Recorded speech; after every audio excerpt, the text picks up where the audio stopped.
आहेत।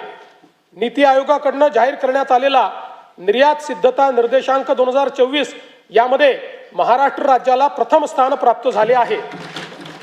महाराष्ट्र बांबू उद्योग धोरण 2025 जाहीर करण्यात आले आहे। या अंतर्गत 50,000 कोटीपेक्षा जास्त रकमेची गुंतवणूक आकर्षित करण्यात येणार असून 5 लाख प्रत्यक्ष आणि अप्रत्यक्ष रोजगार निर्माण करण्याचे उद्दिष्ट आहे। एशियाई विकास बँक अर्थसहाय्यित सुमारे 4,271 कोटी रुपयांच्या बांबू विकास प्रकल्पाअंतर्गत औष्णिक विद्युत प्रकल्पात बांबू बायोमासचा वापर वाढविणे तसेच GIS, ब्लॉकचेन, टिश्यू कल्चर इत्यादीच्या माध्यमातून बांबू मूल्य साखळीचा विकास करण्याचे नियोजन आहे।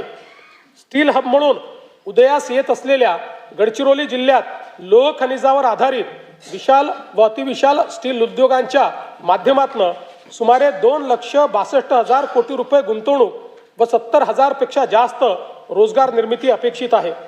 गडचिरोली जिल्ह्यातील खनिज संपत्तीची वाहतूक सुरळीत होण्याकरता आणि जिल्ह्याच्या विकासाला गती देण्याच्या दृष्टीने रस्ते विकास कार्यक्रम हाती घेण्यात आला आहे। तसेच जिल्ह्यातील जैवविविधता संवर्धनासाठी विशेष मोहीम हाती घेण्यात आली असून 5 कोटी वृक्ष लागवड करण्यात येते आहे। राज्यातील नवीन महाराष्ट्र रत्ने व आभूषणे धोरण 2025 जाहीर करण्यात आले आहे। या अंतर्गत 1 लाख कोटी रुपयाची गुंतवणूक व 5 लाख रोजगार निर्मिती करण्याचे उद्दिष्ट निश्चित करण्यात आले आहे। उपक्षेत्र तिसरे सेवा क्षेत्र राज्यात सेवा क्षेत्राचे स्थूल उत्पन्न सन 2047 पर्यंत $312 अब्ज वरून $3,000 अब्ज पर्यंत नेण्याचे महत्त्वाकांक्षी उद्दिष्ट ठेवण्यात आले आहे। मुंबई आणि पुण्याला 50 अब्ज मीडिया टेक आणि AVGC केंद्र बनवणे, 30 लाखाहून अधिक रोजगार निर्मिती करण्यासाठी जागतिक क्षमता केंद्र स्थापन करणे तसेच नव उपक्रम शहरांची उभारणी करण्याचे उद्दिष्ट ठेवण्यात आले आहे। महाराष्ट्र राज्याला ॲनिमेशन, गेमिंग आणि व्हिज्युअल इफेक्ट्स AVGC क्षेत्रात जगात अव्वल बनवण्यासाठी AVGC XR धोरण 2025 जाहीर केले आहे। याद्वारे राज्यात 295 पेक्षा जास्त स्टुडिओ, विशेष पार्क्स आणि स्टार्टअप्सला प्रोत्साहन दिले जाईल। मागील वर्षी केंद्र व राज्य शासन यांच्या संयुक्त विद्यमाने मुंबईत जागतिक दृकश्राव्य मनोरंजन परिषद वेव्स यशस्वीपणे संपन्न झाली। या क्षेत्रातील उच्च दर्जाच्या शिक्षणासाठी मुंबईमध्ये केंद्र सरकारच्या मदतीने Indian institute of creative technology सुरू करण्यात आली आहे। विकसित महाराष्ट्र 2047 या दृष्टिकोनाशी सुसंगत महाराष्ट्र जागतिक क्षमता केंद्र GCC धोरण 2025 तयार करण्यात आले आहे।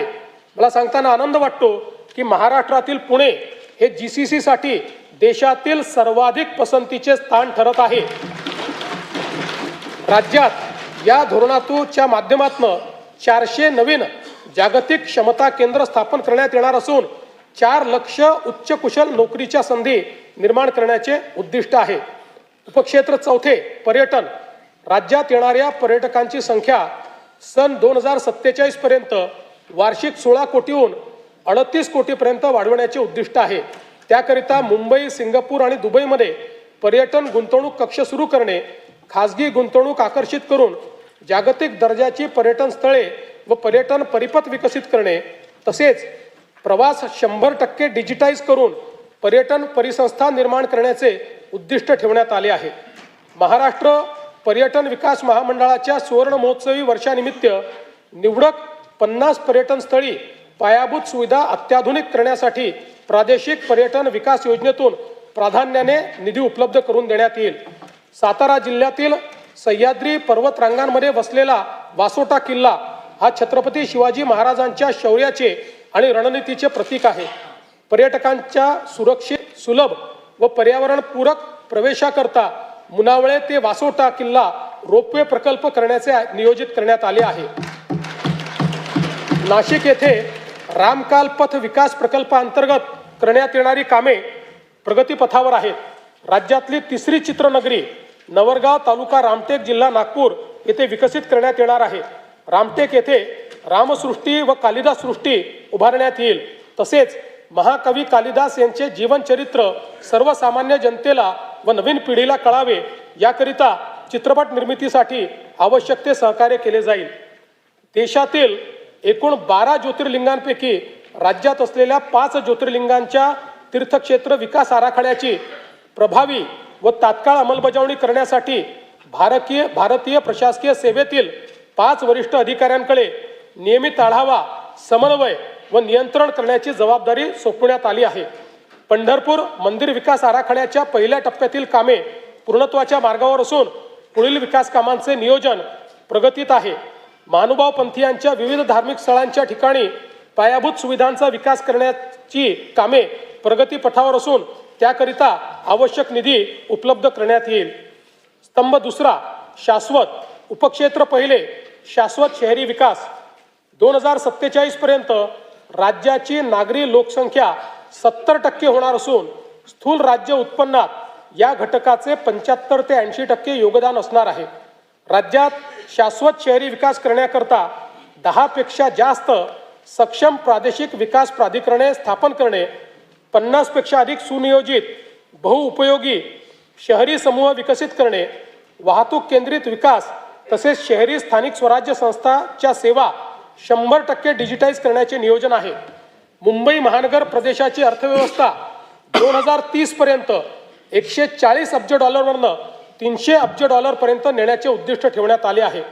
वडाळा येथे जागतिक दर्जाचे स्टार्टअप आणि इनोव्हेशन हब स्थापन करण्यासाठी 130 एकर जमीन वाटप करण्यात आली आहे. मुंबई अहमदाबाद बुलेट ट्रेन मार्गातील ठाणे ते तलासरीमधील 3 स्थानकाचे काम 2027 अखेर पूर्ण होणार आहे. बुलेट ट्रेन प्रकल्पाद्वारे निर्माण होणाऱ्या आर्थिक मूल्याचा फायदा घेण्यासाठी विरार, बोईसर आणि ठाणे बुलेट ट्रेन स्थानकाभोवतीच्या क्षेत्राच्या विकासाकरता बृहद आराखडा तयार करण्यात येईल. अटल बिहारी वाजपेयी शिवडी नावासेवा अटल सेतू परिसरात तिसरी मुंबई 3.0 विकसित करण्यात येईल. या अंतर्गत कर्नाळा साई चिरनेर, रायगड पेण आणि नवी मुंबई आंतरराष्ट्रीय विमानतळ अधिसूचित क्षेत्र ही ग्रीनफील्ड विकास केंद्रे म्हणून विकसित करण्याचे नियोजन आहे.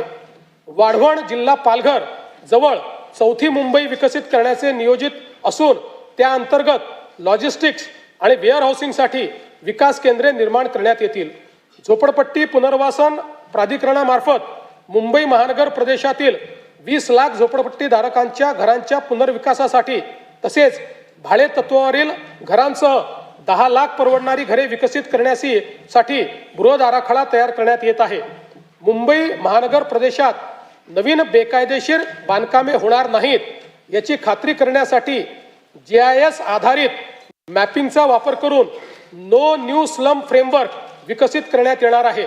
सदर फ्रेमवर्क पुढे इतर शहरात देखील लागू करण्यात येईल.